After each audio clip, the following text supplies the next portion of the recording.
तो बच्चों next start कर रहे हैं बहुत इंटरेस्टिंग का टॉपिक रोलिंग मोशन।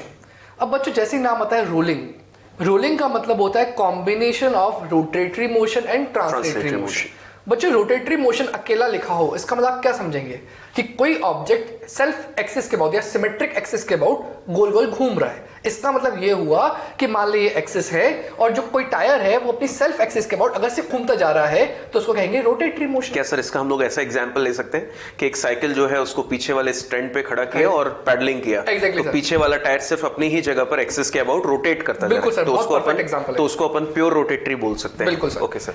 अब बच्चों दूसरा एग्जांपल है ट्रांसलेटरी मोशन। ट्रांसलेटरी का मोशन का मतलब है कि कोई टायर है, वो जैसा सर ने साइकिल वाला एग्जांपल दिया, साइकिल के अपन ने पूरे ब्रेक लगा दिए, स्टिल अपन पीछे से उसको धक्का दिए जा रहे हैं, तो क्या टायर तो गोल नहीं घूमेगा पर क्या आगे तो स्लाइड करेगा? हाँ, घिसटता जाएगा। Exactly sir. तो जो स्लाइडिंग हो रही है विदाउट रोटेशन उसको क्या कहते हैं अपन? Translatory motion. ओके। और बच्चों अगर मैं दोनों को क्लब कर देता हूं कि रोटेशन भी हो और साथ साथ ट्रांसलेशन भी हो तो उसको कहते हैं रोलिंग मोशन। जैसे कि डेली लाइफ में अपन गाड़ी के पहियों का देखते ही हैं। बिल्कुल सर। तो बच्चों जैसे मैंने बोला कि डेली लाइफ में गाड़ी के पहियों का देखते हैं, क्या पहिया कैसा होता है? गोल घूमते हुए आगे भी जाता है। बिल्कुल ऐसे। इसका मतलब वो गोल घूम रहा है, इसका मतलब रोटेशन हो रहा है। बिल्कुल। आगे जा रहा मतलब ट्रांसलेशन हो रहा है और दोनों एक कॉम्बिनेशन क्या बोला अपने? Rolling motion. अब बच्चों उसी को देखते हैं कुछ एनिमेशंस के थ्रू। बच्चों पहला है रोटेशनल मोशन। क्या वो एक एक्सिस के अबाउट ही सिर्फ गोल घूमता जाता है? ये एक्सिस। इसका मतलब ये हो गया कि यहां पर अगर वो रोटेट कर रहा है तो यहां पर हो गया रोटेशनल मोशन। ये कौन सा बच्चों? Translation motion. क्या वो एक विदाउट गोल घूमे हुए क्या वो सीधे आगे जा रहा है? इसका मतलब रोटेशन ये था, ट्रांसलेशन ये है। अगर मैं दोनों क्लब कर दूं तो क्या बनेगा वो देखिए, रोलिंग। क्या ये गोल घूमते हुए भी आगे भी बढ़ता जा रहा है, मतलब इन दोनों का एडिशन क्या दे रहा है अपने को? रोलिंग। तो इसलिए बच्चों लिखा rotational motion plus translation motion gives you rolling motion. तो स्टूडेंट्स इन सभी डिस्कशन के बाद अब रोलिंग मोशन में हम लोग इसको मैथमेटिकली आगे डिस्कस करते हैं। बच्चों सबसे पहले जैसे कि आपको रोटेशनल मोशन में सर ने बताया कि हम लोगों ने एक एग्जांपल लिया कि साइकिल को पीछे वाले स्टैंड पे खड़ा कीजिए और पैडल करना स्टार्ट कीजिए, तो जो टायर होगा वो अपने एक्सिस के अबाउट इस तरह से अपनी जगह पर रोटेट कर रहा होगा। और बच्चों अगर वो अपनी ही जगह पर रोटेट कर रहा है तो आप नोटिस कीजिए जो एक्सिस ऑफ रोटेशन है वो यहां से पास हो रहा है, मतलब कहां से? सेंटर ऑफ मास से। और ऑब्जर्व कीजिए कि अगर वो सेंटर ऑफ मास से पास हो रहा है और इसी एक्सिस के अबाउट बॉडी अगर रोटेट कर रही है तो मान लेते हैं कि उसकी एंगुलर वेलोसिटी ऑफ रोटेशन कितनी है? ओमेगा। तो बच्चों अपन यहां पर हर एक पॉइंट की कैलकुलेशन कर सकते हैं, पर अपन फिलहाल कुछ टेंजेंशियल पॉइंट्स मार्क कर रहे हैं। बच्चों आप नोटिस कीजिए एक पॉइंट ये है, एक पॉइंट ये है, एक यहां पर है और एक यहां पर है। आपको पता है कि जब भी रिजिड बॉडी रोटेट कर रही होगी तो उसके अंदर के पार्टिकल सर्कुलर मोशन कर रहे होंगे। और हमने पढ़ा था कि सर्कुलर मोशन में अगर पार्टिकल की लीनियर वेलोसिटी कैलकुलेट की जाए तो लीनियर वेलोसिटी क्या होती है? v equal to omega R. तो बच्चों हम लोगों ने जैसे लिया कि ये क्लॉकवाइज डायरेक्शन में रोटेट कर रहा है, तो अगर हम लोग इस पॉइंट पर टेंजेंट डालें तो वेलोसिटी की डायरेक्शन कहां आएगी? आगे की तरफ। और जैसा भी अभी हम लोगों ने रिलेशन लिखा तो v इक्वल टू क्या हो गया? Omega R. तो बच्चों हम लोग इस टायर की जो रेडियस है वो यहां से यहां तक किससे कंसीडर कर रहे हैं? आर। तो ये बन गया v equal to omega R. बच्चों अगर ये टायर इस तरह से रोटेट कर रहा है तो इमेजिन कीजिए इस वाले पॉइंट की इस इंस्टेंट पर टेंडेंसी ऑफ मोशन कहां होगी? डाउनवर्ड्स। तो हमने एक टेंजेंट ड्रॉ किया और उसकी वेलोसिटी लीनियर मार्क कर दी एज ओमेगा आर। बच्चों इमेजिन कीजिए ये वाला पॉइंट अगर टायर इस तरह से रोटेट कर रहा है तो जो बॉटम मोस्ट पॉइंट होगा वो कहां जा रहा होगा? बैकवर्ड्स, जिसकी वैल्यू हम लोगों ने अगेन मार्क कर दी ओमेगा आर। और ये वाला पॉइंट अगर टायर रोटेट कर रहा है तो कहां जा रहा होगा इस समय? अपवर्ड्स, तो इसकी वेलोसिटी हमने मार्क कर दी एज ओमेगा आर अपवर्ड्स। तो बच्चों हम लोगों ने अभी सिर्फ कुछ पॉइंट्स यहां पर सिलेक्ट किए और प्योर रोटेशन के दौरान पेरीफेरी पर जिन पॉइंट्स को हमने सिलेक्ट किया है उनकी वेलोसिटीज हम लोगों ने रिस्पेक्टिवली मार्क की। अब ये तो बात हो गई किसकी? रोटेशनल मोशन की। अब सर बता रहे हैं आपको कि ट्रांसलेशनल मोशन में जो वेलोसिटी है वो कैसे मार्क की जाए। अब बच्चों जैसा आपने देखा था ट्रांसलेशन मोशन में बॉडी किसी एक्सिस और गोल नहीं घूम रही थी, मतलब उसका रोटेशन नहीं हो रहा था, सिर्फ वो फॉरवर्ड मूव कर रही थी। तो बच्चों सोच के देखिए अगर ये पूरी बॉडी स्लाइड करते हुए आगे जा रही है, इसका मतलब जितने टाइम में ये सेंटर वाला आगे गया, जितना आगे गया उतने ही टाइम में बाकी पार्टिकल्स भी आगे गए होंगे और उतने ही डिस्टेंस आगे गए होंगे। बच्चों कुछ टाइम पहले सर ने आपको ट्रांसलेटरी मोशन समझाया था। क्या सर ने समझाया था कि हर पार्टिकल की वेलोसिटी डिस्प्लेसमेंट सेम होती है for a rigid body in translation motion. तो बच्चों यहां पर भी वही है। क्या इसका जो सेंटर है इसका velocity about centre of mass is v है। अगर बच्चों कहते हैं velocity of center of mass is v, तो बच्चों हर पार्टिकल की जो वेलोसिटी होगी वो सेंटर ऑफ मास के बराबर ही होगी और उनकी वैल्यू भी कितनी होगी? v। तो बच्चों सोच के देखिए वापस अपन ने पेरीफेरी पे 4 पार्टिकल्स मार्क करे और यहां पर सेंटर में एक और पार्टिकल मार्क कर दिया। क्या यहाँ पर सेंटर ऑफ मास की वेलोसिटी v, इन चारों की वेलोसिटी कितनी हो गई v और इन द सेम डायरेक्शन। तो बच्चों ये क्या शो कर रहे हैं कि सबका एक स्ट्रेट डायरेक्शन में मोशन हो रहा है, मतलब ट्रांसलेटरी मोशन हो रहा है। तो बच्चों यहां पर सेंटर ऑफ मास के पास वेलोसिटी है, पर यहां पर सेंटर ऑफ मास के पास कोई वेलोसिटी नहीं थी, क्योंकि वो एक्सिस पर लाई कर रहा है। एग्जैक्टली। तो और इसके अबाउट बॉडी घूम रही थी, तो r 0 हो गया, तो इसकी वेलोसिटी ओमेगा वाली क्या हो गई थी? 0, ओमेगा r वाली। बिल्कुल। इसका रोटेशन में सेंटर के अबाउट कोई वेलोसिटी नहीं है, पर ट्रांसलेशन में सेंटर के अबाउट वेलोसिटी कितनी है? सेंटर ऑफ मास के बराबर, दैट इज v। अब बच्चों दोनों को क्लब करने का टाइम आ गया। बिल्कुल। तो बच्चों हम अगर इनको ऐड कर दें तो सबसे पहले आप रिजल्ट सोच के रखिए क्या क्या आंसर्स आने वाले हैं। बच्चों ये तो है रोटेशनल मोशन की वजह से वेलोसिटीज, और ये किसकी वजह से है? ट्रांसलेटरी मोशन की वजह से। इन दोनों को ऐड कर दिया जाए। तो बच्चों नोटिस कीजिए, टॉप मोस्ट पॉइंट के पास इन दोनों को ऐड करने के बाद कितनी वेलोसिटीज हो जाएगी? 2 velocity in the same direction, one because of rotation and one because of translational. तो इन दोनों को ऐड कर दें तो टॉप मोस्ट पॉइंट पर वेलोसिटी नेट कितनी होगी? ओमेगा r प्लस v, या v प्लस ओमेगा r। बच्चों सेंटर ऑफ मास की बात करते हैं। सेंटर ऑफ मास पर बिकॉज ऑफ रोटेशन कोई वेलोसिटी नहीं थी, पर बिकॉज ऑफ ट्रांसलेशनल इसके पास आगे की तरफ वेलोसिटी है कितनी? v।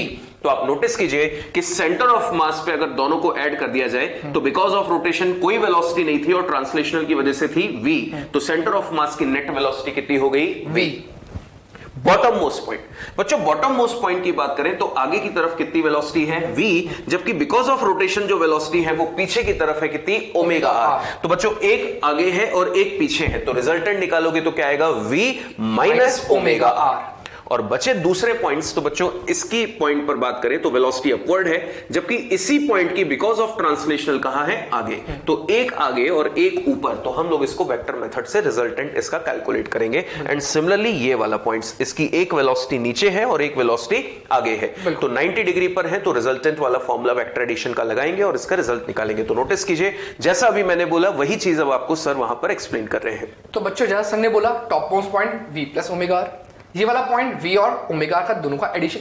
बच्चों सारे जो वेलोसिटीज है सबका वेक्टर एडिशन करना है। दोनों सेम लाइन में है तो इनके मैग्नीट्यूड ऐड हो गए, दोनों एक दूसरे के परपेंडिकुलर, तो अपन जानते हैं परपेंडिकुलर को कैसे सॉल्व करना है। Root of a square plus b square plus 2ab cos 90, cos 90 0 हो जाएगा, तो under root of a square plus b square. बच्चों एक टर्म को मान लीजिए, b दूसरी टर्म को मान लीजिए। यहाँ पर सिमिलरली आप उसी प्रकार से जैसे ये सॉल्व करा वैसे ही सॉल्व कर सकते हैं। और यहाँ पर भी v और ओमेगा r है, पर दोनों अपोजिट डायरेक्शन में, तो cos 180 हो गया, दैट इज -1। तो ऑब्वियस सी बात है, यहां पर रिजल्टेंट क्या आएगा? v माइनस ओमेगा r, इस पॉइंट पे नेट वेलोसिटी। अब बच्चों ये तो मैंने लिख दिया v minus omega r, considering v बड़ा होगा, या फिर सर ने एक चीज आपको समझा रखी है कि पॉजिटिव डिफरेंस, v और ओमेगा r का जो पॉजिटिव डिफरेंस होगा वो यहां मार्क कर देंगे। बिल्कुल। और सेंटर ऑफ मास की भी बताएं सर। सेंटर ऑफ मास के साथ जैसे आपने बोला यहां पर इसकी वेलोसिटी कितनी? 0 रोटेशन में, ट्रांसलेशन में v। जब मैं दोनों को ऐड करूंगा 0 प्लस v, तो आंसर क्या आएगा? v in the direction of translation. बिल्कुल। तो बच्चों आपने नोटिस किया कि ये सभी वो वेलोसिटीज हैं जो हम लोगों ने मार्क किया एक बॉडी, एक रिजिड बॉडी के अंदर ड्यूरिंग प्योर रोलिंग। अब बारी है नेक्स्ट पॉइंट डिस्कस करने की कि एग्जैक्टली प्योर रोलिंग क्या होती है।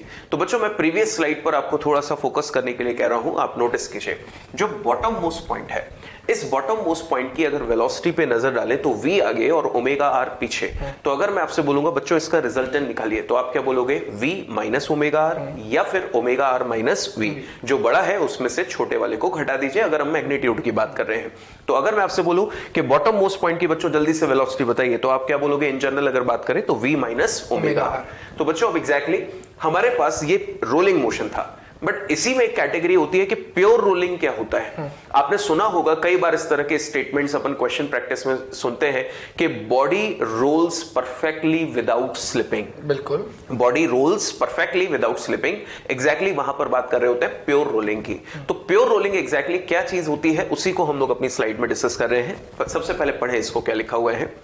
If the velocity of the point of contact, यानी कि इस पॉइंट की, जैसा हमने मार्क किया था v और omega r, if the velocity of the point of contact of the rolling body with respect to the surface is 0, then it is known as pure rolling। कहने का मतलब है कि मोशन के दौरान, रोलिंग मोशन के दौरान जो पॉइंट ऑफ कांटेक्ट होता है, जब भी वो सरफेस के साथ कांटेक्ट में आएगा, अगर उस इंस्टेंट पर उसकी वेलोसिटी सरफेस के रिस्पेक्ट में 0 है, तो उस सिचुएशन में हम लोग बोलेंगे द बॉडी रोल्स परफेक्टली या body performing pure rolling motion. तो बच्चों नोटिस कीजिए कि इस पॉइंट के पास इस समय हमें दो वेलोसिटीज नजर आ रही है, एक v आगे और एक ओमेगा r पीछे। और हमने बोला कि ये ग्राउंड के रिस्पेक्ट में हम लोग बात कर रहे हैं क्योंकि लिखा है विद रिस्पेक्ट टू सरफेस, तो सरफेस कोई भी हो सकती है। अभी हम लोगों ने ग्राउंड सरफेस कंसीडर किया है और ग्राउंड सरफेस को हम लोग बच्चों रेस्ट पे कंसीडर कर रहे हैं। तो बच्चों अगर मैंने बोला कि velocity of point of contact with respect to surface is 0, तो इसका मतलब अगर सरफेस रेस्ट पे है तो पॉइंट ऑफ कांटेक्ट भी रेस्ट पे होना चाहिए, तभी वो दोनों एक दूसरे के रिस्पेक्ट में रेस्ट पे होंगे। तो बच्चों पॉइंट ऑफ कांटेक्ट के पास दो वेलोसिटी है, अगर इसका मैं रिजल्टेंट लिखूं तो v माइनस ओमेगा आर। बच्चों ग्राउंड रेस्ट पे है, पॉइंट ऑफ कांटेक्ट को भी रेस्ट पे लाना है, मतलब v और ओमेगा r का रिजल्ट क्या मिलना चाहिए 0, और ऐसा तभी होगा जब v इक्वल टू किसके बराबर हो जाए ओमेगा r, मतलब जितना मैग्नीट्यूड ऑफ वेलोसिटी आगे उतना ही पीछे, और जैसे ही ये दोनों इक्वल हो जाएंगे तो v equal to omega r होते ही ये दोनों आपस में एक दूसरे को कैंसिल कर देंगे, तो पॉइंट ऑफ कांटेक्ट की वेलोसिटी एट दैट इंस्टेंट क्या हो जाएगी 0। बच्चों मैं इंस्टेंट क्यों बोल रहा हूं, क्योंकि जैसे जैसे बॉडी रोल करेगी पॉइंट ऑफ कांटेक्ट लगातार चेंज होते जाएंगे, तो जो भी पॉइंट कांटेक्ट में आएगा उस इंस्टेंट पर उसकी वेलोसिटी सरफेस के रिस्पेक्ट में अगर 0 है, यानी कि v equal to omega r है, तो हम बोलेंगे द बॉडी रोल्स परफेक्टली। बिल्कुल सर। अब जैसे सर ने बोला कि v इक्वल्स टू ओमेगा, बच्चों ये v कौन सा है, सेंटर ऑफ मास की जो वेलोसिटी है उसको अपन v बोल रहे हैं, इसका मतलब यहाँ v cm ओमेगा r के बराबर। बिल्कुल, मैं इसको v cm भी लिख देता हूं। बिल्कुल सर। और सर यहाँ पर अपन एक बात और बोल देते हैं, बच्चों ये जो बॉडी मान रहे हैं परफेक्टली रिजिड मान रहे हैं। अब अगर ग्राउंड पे है तो कभी कभी मन में डाउट होता है सर ये तो हो सकता है रफ सरफेस भी हो, तो बच्चों जैसा सर ने बोला ये पॉइंट जो है इसकी रिलेटिव टू ग्राउंड स्पीड कितनी है 0, इसका यहाँ पर कोई टेंडेंसी ऑफ मोशन ही नहीं है, तो इसका मतलब यहाँ पर कोई फ्रिक्शन वर्क ही नहीं करेगा उस टाइम पर। अगर उस टाइम पर कोई फ्रिक्शन नहीं है तो अपन तभी अपन इसको बोलेंगे क्या, प्योर रोलिंग। तो स्टूडेंट्स अब जैसा कि यहां पर हम लोगों ने एक टर्म डिस्कस की कि v और ओमेगा r आपस में बराबर हो गए हैं, तो नोटिस कीजिए जहां जहां भी ओमेगा r लिखा हुआ है क्या मैं उसको v से रिप्लेस कर सकता हूं, क्योंकि हमने ओमेगा r को किसके बराबर प्रूफ किया है, v के बराबर, कब, प्योर रोलिंग के केस में। तो बच्चों नोटिस कीजिए कि अगर मैं इस सेंटर पॉइंट की बात करूं तो इसके पास यहां पर एक ही वेलोसिटी थी v, वो अब भी है। टॉप मोस्ट पॉइंट पर v प्लस ओमेगा r को भी v लिख दे तो v प्लस v, बच्चों टॉप मोस्ट पॉइंट की वेलोसिटी अब क्या बन जाएगी हमारे लिए 2v। और बॉटम मोस्ट की बात करें तो बच्चों v आगे और ओमेगा r की वैल्यू v के बराबर, यानी कि v पीछे, तो v माइनस v ये क्या हो जाएगा, कांटेक्ट पॉइंट की velocity 0 at the instant of contact. Next point है बच्चों, अगर हम लोग इनकी बात करें, बच्चों सोच के देखिए कि इन दोनों का, ये दोनों जो है टेल से टेल जुड़े हुए हैं, टेल से टेल जुड़े हुए दो वेक्टर मतलब पैरेललोग्राम लो, और पैरेललोग्राम में जो रिजल्टेंट होता है वो डायगोनल होता है, मतलब कि ये इनकी रिजल्टेंट वेलोसिटी होगी। बच्चों a square plus v square plus 2ab cos 90, cos 90 0, तो बन गया root of a square plus b square, तो root of v square plus v square ये क्या हो जाएगा, रूट 2v, एंड सिमिलरली बच्चों ये भी क्या हो जाएगा, रूट 2v। तो हमने नोटिस किया कि ये अगर प्योर रोलिंग मोशन परफॉर्म कर रहे हैं तो हम लोग जितने भी ओमेगा r है उनको v से रिप्लेस करके बॉडी के अंदर किसी भी पॉइंट की रिजल्टेंट वेलोसिटी किसी भी टाइम पर कैलकुलेट कर सकते हैं। तो वो कुछ इस प्रकार से है, ऊपर 2v, यहाँ पर रूट 2v, यहाँ पर रूट 2v, सेंटर पे v के बराबर और कांटेक्ट पॉइंट पे 0 विद रिस्पेक्ट टू ग्राउंड। बच्चों ये जो टर्म यहाँ पर लिखी हुई है, इस ये साइड टर्म्स आपके लिए स्पेशल जो टर्म्स है वो है 2v और 0, बिकॉज बहुत बार क्वेश्चन के अंदर टॉप मोस्ट पॉइंट या बॉटम मोस्ट पॉइंट की बात होती है। तो अगर ये ग्राउंड है तो ग्राउंड के रेस्पेक्ट में ऑब्वियसली बात ये भी कैसा होना चाहिए, रेस्ट पे होना चाहिए। तो इसकी वेलोसिटी क्या कर दी अपन ने 0, पर यहाँ पर कितनी है 2v। तो जब भी आपसे बोला जाए कि प्योर रोलिंग हो रही है, बताओ टॉप मोस्ट पार्टिकल की वेलोसिटी सेंटर ऑफ मास के कितने टाइम्स है, तो आप कह सकते हो सेंटर ऑफ मास की वेलोसिटी के 2 टाइम्स है, और जो बॉटम मोस्ट पॉइंट है उसकी velocity with respect to ground कैसी होगी, 0। बिल्कुल, क्योंकि कांटेक्ट पॉइंट रेस्ट पे हम लोग कंसीडर कर रहे हैं। तो स्टूडेंट्स नेक्स्ट का कुछ एग्जांपल्स हम लोग डिस्कस कर रहे हैं फॉर प्योर रोलिंग। बच्चों जैसा कि आप ऑब्जर्व कर रहे हो 3 डायग्राम्स हमारे सामने हैं। हमने अभी प्योर रोलिंग डिस्कस किया था जब ग्राउंड हमने कंसीडर किया था, तो हम बोल रहे थे कि ग्राउंड के रिस्पेक्ट में पॉइंट ऑफ कांटेक्ट रेस्ट पे नजर आना चाहिए, अगर ऐसा है तो वो प्योर रोलिंग है। पर कई बार हम लोग नोटिस करते हैं कि हमारे सामने कुछ ऐसी शर्तें आती हैं कि अगर आप इस बॉडी की बात कर रहे हो जो कि रोलिंग मोशन परफॉर्म कर रही है, अगर वो एक ऐसी सरफेस पे रखी हो जो सरफेस मूविंग है, एक ऐसी सरफेस पे रखी हो जो सरफेस एक एक्सेलरेटेड है, एक ऐसी सरफेस पे रखी हो जो कि रेस्ट पे है, तो फिर पॉइंट ऑफ कांटेक्ट की वेलोसिटी कैसे निकालनी चाहिए, वही चीज हम लोग यहां पर डिस्कस कर रहे हैं। तो सबसे पहला केस बच्चों हम लोगों ने नोटिस किया, जो सरफेस है वो रेस्ट पे है, जो सरफेस है उसको हम लोगों ने रेस्ट पे कंसीडर किया, और हम लोग प्योर रोलिंग यहां पर हेडिंग डाल चुके हैं। इसका मतलब v और ओमेगा r को हम लोग यहां पर इक्वल मान रहे हैं, v equal to omega r consider कर रहे हैं। तो बच्चों नोटिस कीजिए कि यहां पर अगर हम लोग प्योर रोलिंग कंसीडर कर रहे हैं इस क्वेश्चन में v equal to omega R, मतलब ये बॉडी v से आगे बढ़ रही है और रोटेट भी कर रही है अबाउट दिस एक्सिस, और इसके पास जो एंगुलर वेलोसिटी है वो कितनी है, ओमेगा।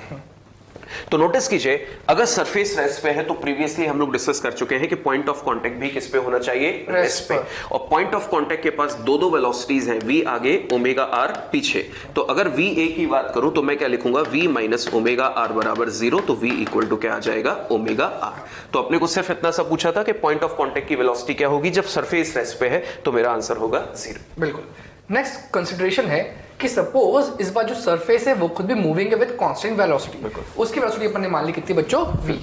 अब जब v से चल रहा है तो ध्यान से सोचिए, अब भी मैं चाहता हूं कि यहाँ पर इस सरफेस के ऊपर जो भी रिजिड बॉडी है वो भी प्योर रोलिंग करे। वो प्योर रोलिंग तब कर सकती है जब एक अपने कंडीशन ली थी, जो पॉइंट ऑफ कांटेक्ट है उसकी velocity with respect to the contacting surface वो 0 हो, with respect to the contacting surface. पर क्या है, जो कॉन्टेक्टिंग सरफेस है वो खुद भी मोशन में है। अब बच्चों पर एक चीज जानते हैं, दो बॉडीज अगर मोशन में है और दोनों की रिलेटिव वेलोसिटी 0 हो, मतलब एक के रेस्पेक्ट में दूसरे की वेलोसिटी अगर 0 हो, तो वो तब हो सकती है जब दोनों की वेलोसिटी इक्वल हो, मतलब दोनों के डायरेक्शन ऑफ मोशन सेम, दोनों की मैग्नीट्यूड ऑफ स्पीड सेम। तो उस केस में क्या दोनों का जो रिलेटिव वेलोसिटी होगी वो कैसी होगी, 0। तो बच्चों कहते हैं बॉडी ए और ये बॉडी बी।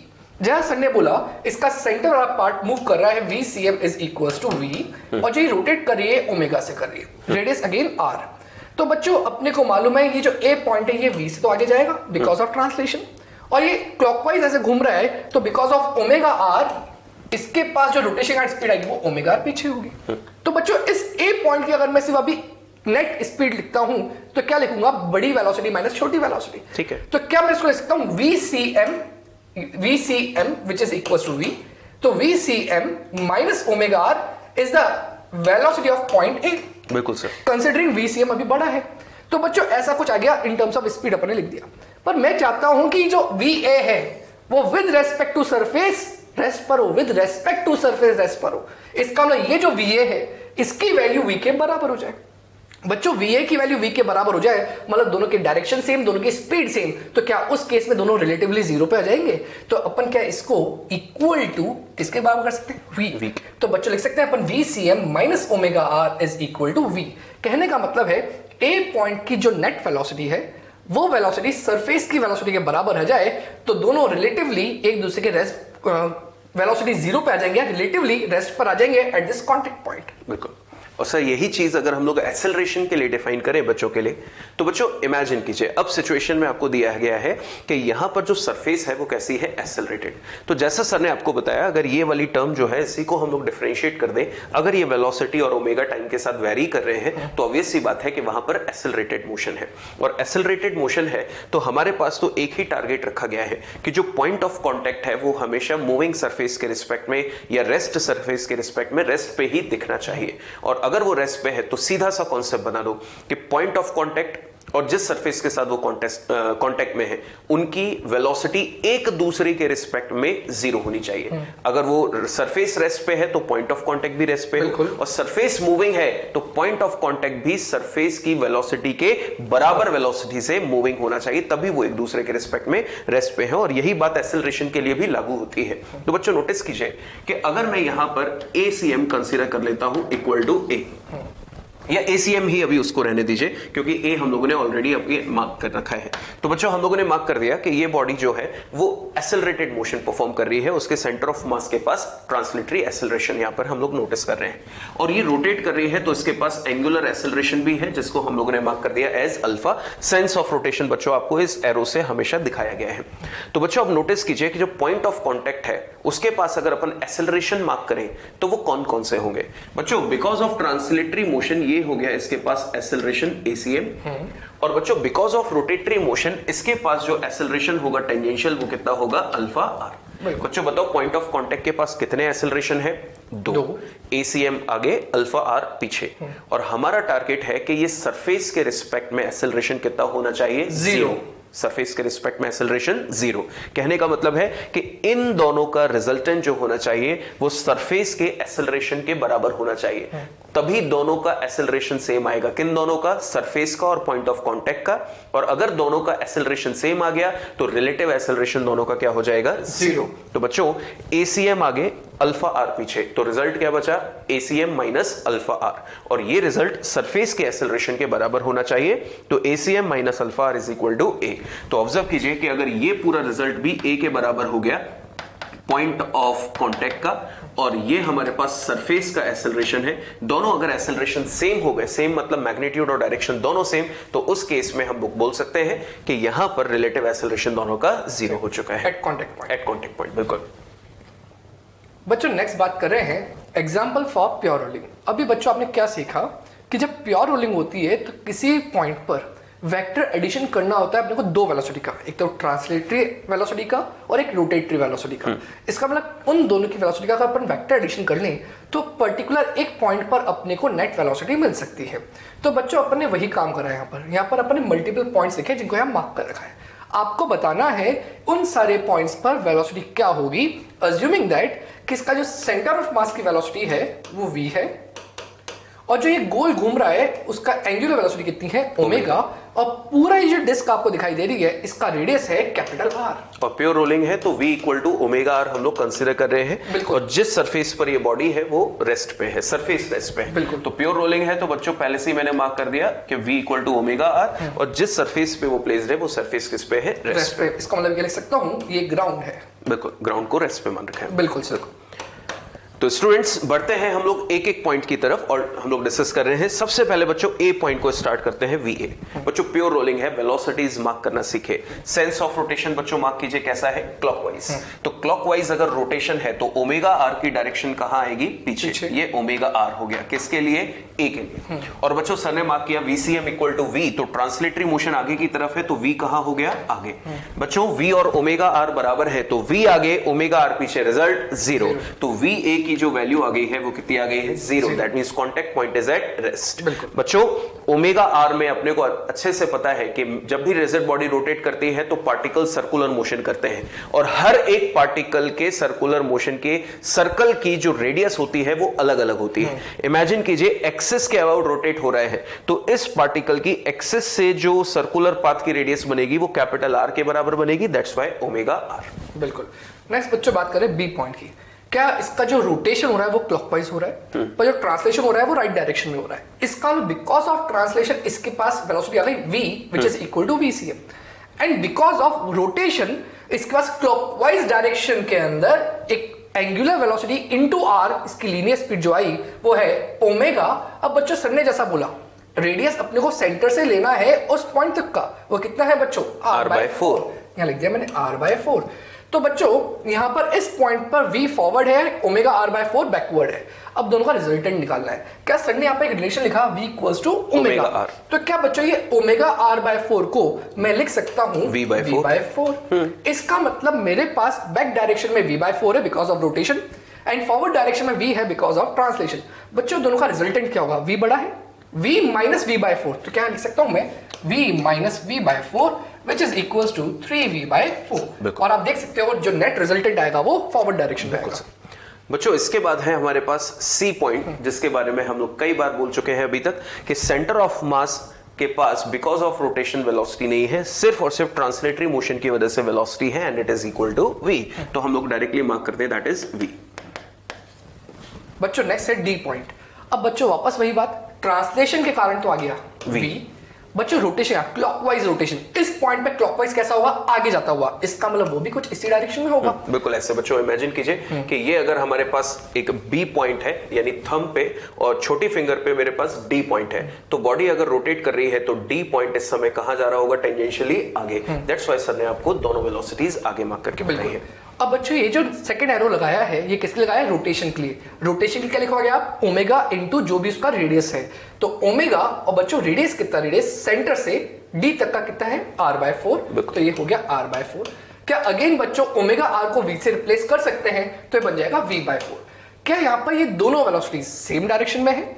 तो v प्लस वी बाय 4 हो जाएगा 5v/4। बिल्कुल सर, तो ये हो जाएगा v plus V by 4 which is equals to 5v/4।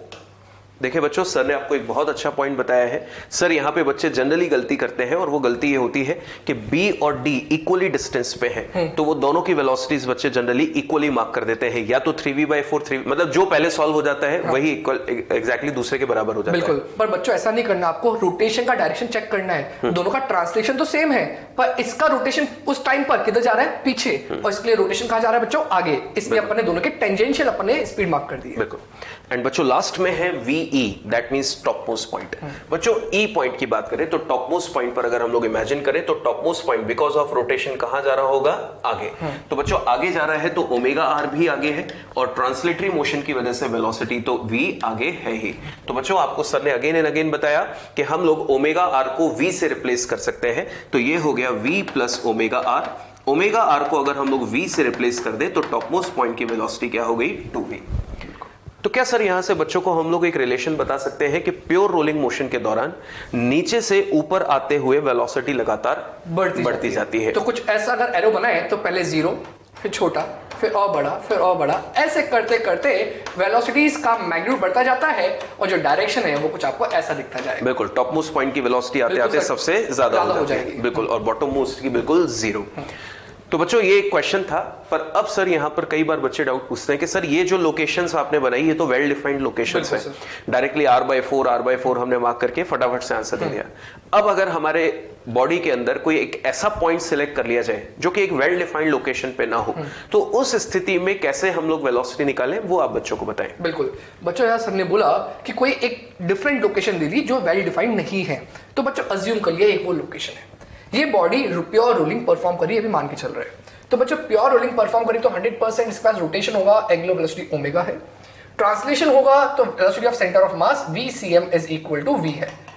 तो बच्चों अगर अपने कोई जनरल पॉइंट कंसीडर कर लेते हैं, उस जनरल पॉइंट में मैं दोनों वेलोसिटीज मार्क करता हूं, because of translation, because of rotation. तो बच्चों बिकॉज ऑफ ट्रांसलेशन तो आ गया V in the forward direction, because of rotation क्या वहां पर आपको टेंजेंशियल स्पीड को मार्क करना पड़ेगा। तो जैसे ही मैंने यहाँ पर टेंजेंट बनाया, क्या इसका मोशन अपने क्लॉकवाइज शो कर रहा है, तो इसका टेंजेंट आपका क्लॉकवाइज ही ऐसा कुछ बनेगा, उसको अपने क्या लिख दिया बच्चों, ओमेगा। बच्चों अपन ने मान लिया ये पॉइंट वर्टिकल से थीटा एंगल पे है, अगर वर्टिकल से थीटा एंगल पे है तो इस एंगल का क्या अज्यूम कर लिया, थीटा।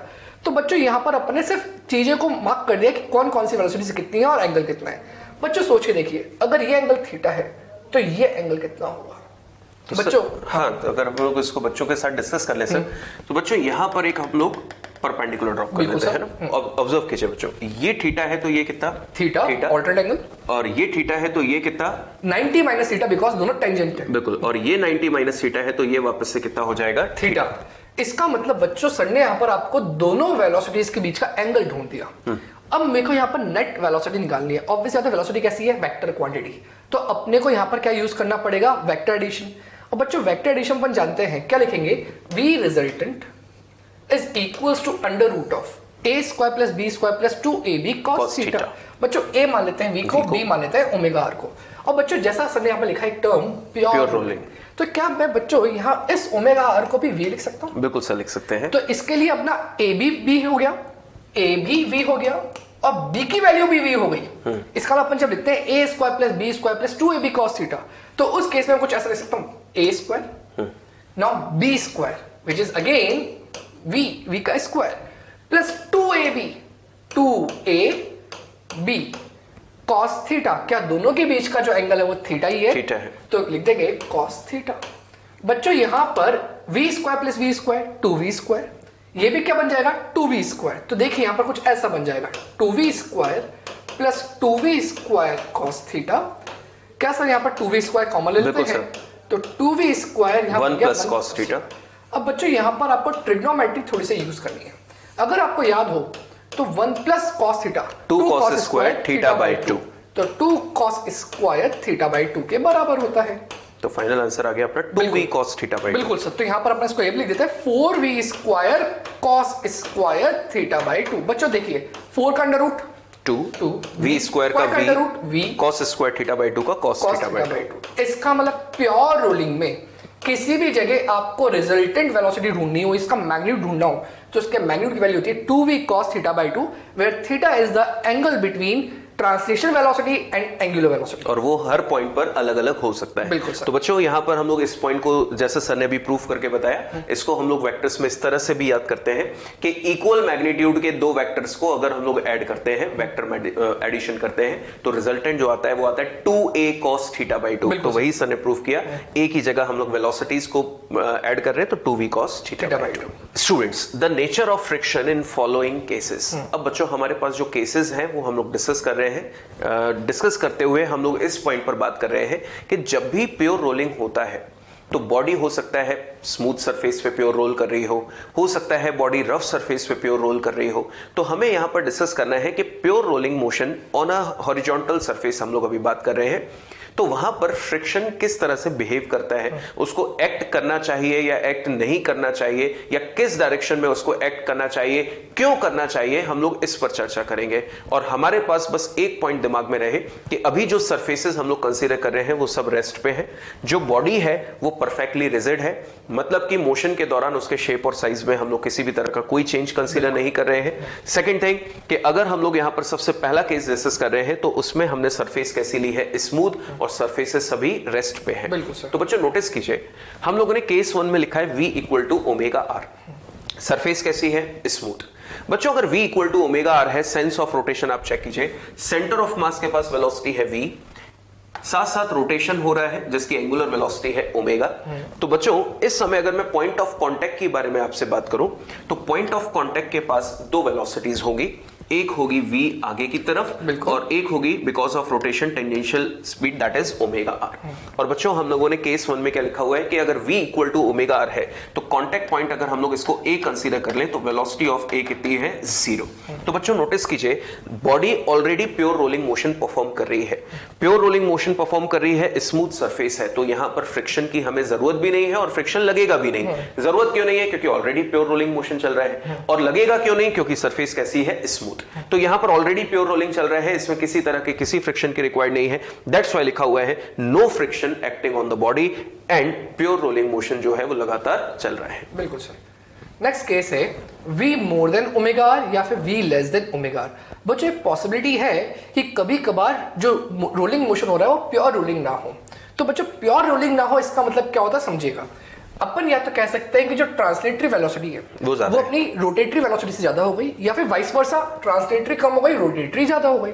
तो बच्चों इस केस के अंदर होता क्या होगा, अगर यहां पर अज्यूम कर लेते हैं v ज्यादा है ओमेगा आर कम है, इसका मतलब ये हुआ जैसा अगर अपन प्योर रोलिंग की बात करें तो चेक करो, यहां पर अगर मैं कोई डिस्क अज्यूम कर लिया जिसका रेडियस बच्चों r है, अगर प्योर रोलिंग हो रही होती उस केस में ये वाला पॉइंट अगर मैं P मार्क कर दिया, ये रोल होते हुए वापस यहां पहुंच गया। अगर ये रोल होते हुए बच्चों यहां पहुंच गया, P पॉइंट वापस इस जगह आ गया, तो इसने कितना डिस्टेंस कवर करा होगा, 2 पाई r, क्या इसके सर्कमफ्रेंस के बराबर कवर करा होगा। पक्का जब क्या चल रहा होता बच्चों, प्योर रोलिंग। अब बच्चों मैं कह देता हूं इस बार कि v ज्यादा है और ओमेगा आर कम है उससे। तो बच्चों उस केस के अंदर ऑब्वियस बात है, जब तक बॉडी एक पूरा कंप्लीट रोटेशन कंप्लीट करेगी, मतलब एक कंप्लीट रोटेशन होगा, तब तक बॉडी 2 पाई आर से ज्यादा कवर कर चुकी होगी, बिकॉज v ज्यादा है। और जब तक इसका p पॉइंट वापस यहां तक आएगा तो ये जो वैल्यू है 2 पाई आर से ज्यादा कवर होगी। इसका मतलब वापस स्लाइडिंग ज्यादा हो रही है, रोटेशन कम हो रहा है। मतलब ऐसा बोल सकते हैं हम लोग सर कि एंगुलर डिस्प्लेसमेंट जो होगा वो कम होगा, और जो लीनियर डिस्टेंस उसने कवर की होगी सेम टाइम में वो ज्यादा की होगी। तो अगर मैं इसको d मार्क करूं, d equal to 2 pi R, तो इस केस के अंदर d more than 2 pi R होगा। और बच्चों नेक्स्ट केस की बात करूं, v less than omega R, इसका मतलब यहां पर रोटेशन ज्यादा हो रहा है और लीनियर ट्रांसलेशन कम हो रहा है। इसका मतलब जो डिस्टेंस कवर कर रहा है वो कम कवर कर रहा है इन वन रोटेशन। इसका मतलब इस केस के अंदर d की value less than 2 pi R होगी। तो बच्चों यहां पर अपन कह सकते हैं this is not the case of pure rolling. और सरफेस कैसी है बच्चों, स्मूथ। इसका मतलब यहां पर कोई फोर्स भी नहीं है जो अपने को किसी भी तरीके हेल्प कर पाए कि प्योर रोलिंग स्टार्ट हो जाए। तो बच्चों अपन यहां क्या बोलेंगे, not the case of pure rolling and no friction is acting on it. बिल्कुल, तो वही चीज लिखी भी हुई है, no friction force and not pure rolling.